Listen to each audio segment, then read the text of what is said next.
Gotta do this video quickly because it looks like it's gonna rain. So this is my bike box that I recently used for my half Ironman in Vietnam. And here's how I avoided paying 220 USD for the oversized baggage fees. For my Vietnam half Ironman, I realized I needed to pay 110 USD for each direction. 220 USD is more than half of the flight itself. And from Singapore, mine is considered Zone A, so that is the nearer flight to Vietnam as well. For other countries like US or Europe, you might actually end up paying more for the oversized baggage fee than the flight.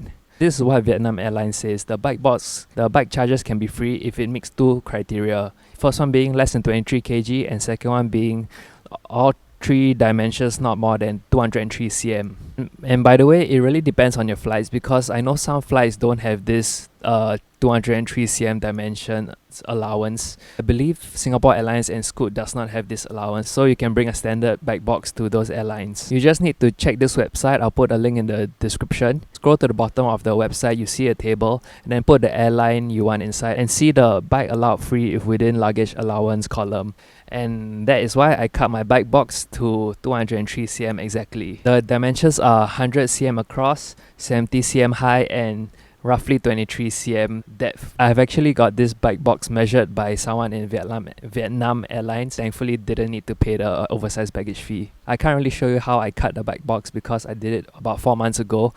And I didn't think I would make a video about it. I just want to share with all the cyclists and triathletes out there. If you're concerned about oversized baggage fees, there's this one crazy guy on YouTube that actually cut his bike box to avoid that. So with 100 cm across, 70 cm high and 23 cm depth, it managed to fit a size M Argon 18 E119 Tri Plus bike with 2 wheels inside as well. It managed to fit my whole bike, helmet, cycling shoes, everything, and all under 23 kg. So this bike box was perfect for my trip. And I didn't have to do anything crazy like remove the fork or remove the rear derailleur from the frame. So it's basically packing how you would a standard bike box but in a much smaller box. So this is not a hard case actually, it's a semi-hard case. I have no idea what the brand is, but some of the brands make a semi-hard case like this. So that allowed me to use a knife and cut a straight line across and here. I bought this bike box second hand for $150, so it was already pretty cheap when I got it, and that's also why I was willing to take the risk and try to cut it.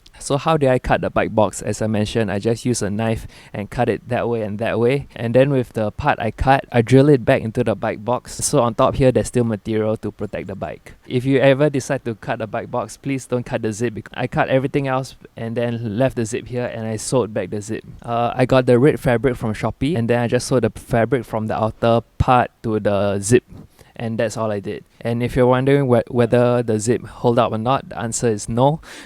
And that's because I didn't sew well, but it's good enough for 4 flights. Because the Ironman was in Phu Quoc, so we needed an additional flight to go to the smaller island. So that's why this has done 4 flights already. I didn't need to use special tools besides the drill, screwdriver, spanner, because I needed to buy some nuts and bolts to drill back the pieces that I cut so that I can put some reinforcement back on top here. I think the hardest part was sewing the zip back to the red cloth. Oh, as you can see, there's a hole here already. And I also sewed back this clip over here because this clip was part of the area that I cut off, so I had to sew this back again. This clip is important because in case there's a huge tear along the zipper here, and if there's a big hole, this clip would still hold the bike box in place. And after 4 flights, I only have 2 holes at the zipper area, so all I need to do is just sew it back with a little bit more threads. So is this bike box safe to use and would I use it again? The answer is after 4 flights, I'm now pretty comfortable using it. It will still definitely be more risky than not cutting it. I preserved almost 90% of this bike box actually, and the weakest part is just the zip, which I have to sew back.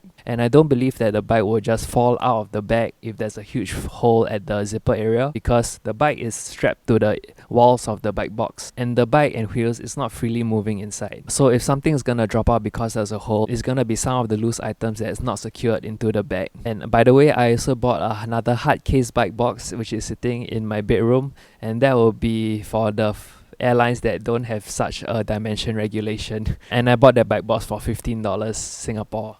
Can't believe it, it's so cheap. After this video, I'm going for my long zone 2 run because I want to make a video to see if zone 2 running actually lowers my heart rate. So if you're interested, subscribe to see that. Today is 64 days left to T100 triathlon in Singapore. Alright, see you in the next video. Goodbye. If you want to watch my half Ironman experience, click here.